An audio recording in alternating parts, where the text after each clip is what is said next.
آج کی جو بڑی ڈیولپمنٹ ہے وہ شاہ محمود قریشی صاحب کی رہائی ہے، جو کہ وائس چیئرمین ہیں پاکستان تحریک انصاف کے، اور آج اڈیالہ جیل سے ان کی رہائی عمل میں آئی ہے۔ جو بعد میں انہوں نے گفتگو کی ہے اس میں بہت ساری چیزیں انہوں نے بتائی ہیں، مگر جو سب سے اہم بات تھی وہ یہ کہ انصاف کا جھنڈا اب بھی ان کے ہاتھ میں ہے، یعنی کہ وہ پارٹی سے علیحدہ نہیں ہو رہے ہیں، اور کل جو ہے وہ چیئرمین تحریک انصاف سے وہ ملاقات کریں گے، اور پھر اس ملاقات کے بعد جو ہے وہ اپنا لائحہ عمل بتائیں گے۔ تو ایک تو وہ انہوں نے کیا کہا ہے پہلے وہ سنیے گا، پھر اس کے اوپر اس کے بعد بات کرتے ہیں کہ تحریک انصاف کا مستقبل کیا ان کے ہاتھ میں ہے یا نہیں۔ ذرا سنیے گا شاہ محمود قریشی صاحب نے کیا کہا۔ تحریک انصاف کے کارکنان سے یہ کہنا چاہتا ہوں کہ آج بھی انصاف کا جھنڈا میرے ہاتھ میں ہے، اس تحریک کا حصہ ہوں جو ایک خوددار، خود مختار اور حقیقی طور پر آزاد پاکستان دیکھنا چاہتی ہے۔ میں کل خان صاحب کی خدمت میں حاضر ہوں گا، میرا جو تجزیہ ہے سیاسی صورتحال پر چیئرمین کی خدمت میں پیش کروں گا، سے رہنمائی بھی حاصل کروں گا۔ ایک طرح سے تو انہوں نے ایک بات بہت واضح لفظوں میں کہہ دی کہ وہ ابھی تک اسی تحریک انصاف کا حصہ ہیں جس کے چیئرمین اب تک عمران خان صاحب ہیں، اور وہ ان کے ساتھ رہیں گے۔ اب یہ ان کی رہائی عمل میں آئی ہے، اس کے بعد فوری طور پر گرفتاری بھی نہیں ہوئی، کوئی اس طرح کی پریس کانفرنس یا معافی نامہ بھی سامنے نہیں آیا۔ تو کیا کہا جائے، کیا یہ غیر مشروط رہائی ہے یا یہ مشروط ہوگی؟ کیا یہ کسی نئی ارینجمنٹ کا حصہ ہوں گے شاہ محمود قریشی صاحب؟ کیا تحریک انصاف کا جو اصل ووٹر ہے جو کہ عمران خان صاحب کا ووٹر ہے وہ اب ان کے پاس جائے گا؟ تو ان کا کیا رول ہوگا تحریک انصاف کے اندر؟ تحریک انصاف کے اندر جو ٹوٹ پھوٹ ہے وہ کہاں پر جائے گی؟ مثلاً ہاشم ڈوگر صاحب کا گروپ مراد راز صاحب کے ساتھ، اور پھر اس کے ساتھ جہانگیر ترین صاحب کی جو ایکٹیویٹیز ہیں، ان کی جو سرگرمیاں ہیں، کتنے اور گروپس بن سکتے ہیں؟ ان کا ایک ظاہر ایک سیاسی حقیقت بھی ہے تحریک انصاف، اس کے ووٹر کا کیا ہوگا، اس کے سپورٹر کا کیا ہوگا، وہ کہاں جائے گا؟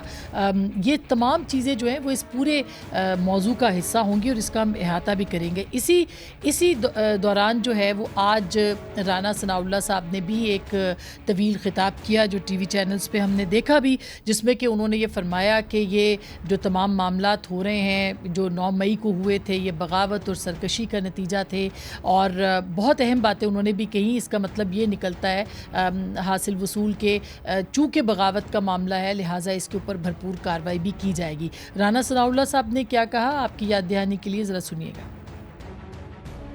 فوج کے اوپر حملہ کیا گیا اور اب کہا جا رہا ہے کہ جی یہ تو ہمارا سیاسی احتجاج تھا، یہ سرکشی تھی، بغاوت تھی، قاعدہ منصوبہ بندی سے کی گئی۔ آرمی ہاؤس اس کا گیٹ توڑ کے اندر داخل ہوئے، لوٹ مار کی، خاص انفارمیشن تھی، ان کو یا تو جلا دیا گیا یا وہاں سے کمپیوٹر اور لیپ ٹاپ جو ہے وہ اٹھا لیے گئے۔ اگر فوج آرمی ایکٹ کو بروئے کار نہیں لائے گی، کل کو معلوم ہو کہ جی وہی تنصیبات اور وہی چیزیں جو وہاں سے چرائی گئی ہیں وہ کسی ہمسایہ ملک میں جو ہے وہ پاکستان کے خلاف استعمال ہو رہی ہیں، ان کو اس کا جو ہے وہ حساب دینا ہوگا۔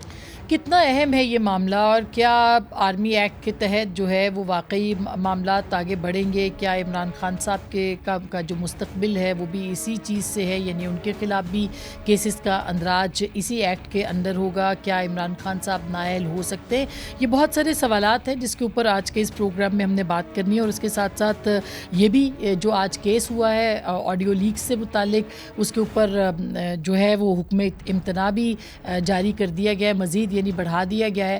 اس کے علاوہ جو آج بات چیت ہوئی اس میں اٹارنی جنرل نے یہ کہا کہ آپ سن نہیں سکتے کیسز، جو کہ تمام جو 5 کا بینچ تھا اس میں سے 3 ججوں کے حوالے سے بات کی، جس پہ کہ جسٹس منیب اختر جو ہیں انہوں نے کافی اس کے اوپر اٹارنی جنرل کو سخت لہجے میں یہ کہا کہ کیا آپ یہ سمجھتے ہیں کہ یہ تمام جو تحقیقات کے بغیر یہ آڈیو لیکس آئی ہیں اور آپ اس کے اندر جو ہے وہ ذمہ دار ٹھہرا رہے ہیں بغیر کسی تحقیق کے؟ یہ بھی انہوں نے سوال کیا۔ بہرحال اب کل ایک اور اہم سماعت ہے جس میں جو نیا بل آیا تھا قانون کا بل جس میں کہ سپریم کورٹ کے اختیارات یا چیف جسٹس کے جو اختیارات تھے ان کو محدود کیا گیا تھا، وہ اور اپیل کا حق جس کے حوالے سے اس کے اوپر بھی کل سماعت ہوگی۔ تو کس طرف یہ ساری چیزیں جاری ہیں یہ بہت اہم ہوگا دیکھنا۔ اس کے ساتھ ساتھ پاکستان کا سیاسی منظرنامہ کیا ہوگا، انتخابات ہوں گے، انتخابات وقت پر ہوں گے، نگران سیٹ اپ کیسے بنے گا، جو پاکستان کے معروف عروضی سیاسی حالات اور معاشی مشکلات ہیں اس کے تناظر میں پیش منظر کیا ہو سکتا ہے. اس پہ آج ہم نے بہت ہی موقر معتبر صحافیوں کو دعوت دی اپنے پروگرام میں.